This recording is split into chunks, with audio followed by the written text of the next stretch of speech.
2019年新型コロナウイルスの発生を前に、中国高官は国内中共国のバイオセキュリティの状況があまりにも悲惨で、政府関係者の間で危険な新型ウイルスが武漢で蔓延しているという噂が流れ始めたと指摘しました。詳しくは VTR をご覧ください。But by the fall of 2018, bad news was mounting. In one report, the director of the Wuhan lab discussed unspecified shortcomings and inadequacies in his team's work.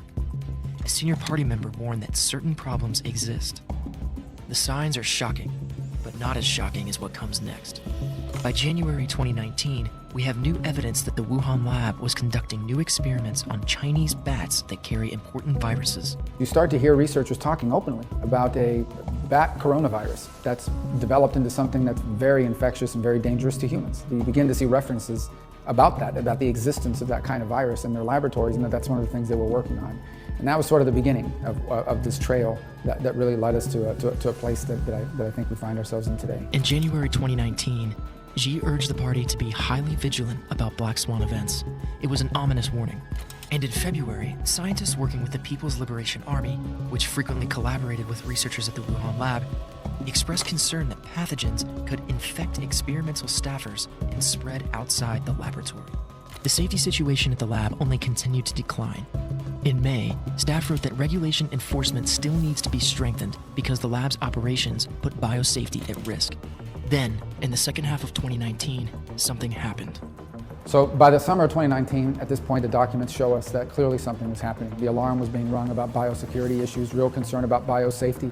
You start to see an increasing amount of agitation and concern on the part of various researchers and people in charge of them, like the head of their Chinese version of the CDC, that became increasingly concerned about some biosafety event that had happened or was about to happen. And we'll never know exactly for sure what it was that was happening in the summer of 2019, but it's another piece of that circumstantial evidence that starts to fill out the puzzle. In July, Xi Jinping tasked his rubber-stamped legislature with drafting a biosecurity law. Shortly afterward, the Wuhan lab requested a major maintenance and renovation project, the fourth in 1 year, in a facility less than 2 years old. Clearly, something wasn't right. By August, 2 senior scientists in China cautioned against potential pandemic pathogens that could unintentionally leak from a laboratory accident, while the leading biosafety expert at China's CDC wrote that more biosafety laws are urgently needed.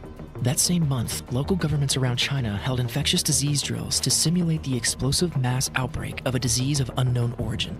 The most ominous rehearsal came on September 18th. That drill, conducted in conjunction with the Wuhan lab, was in explicit preparation for the outbreak of a novel coronavirus.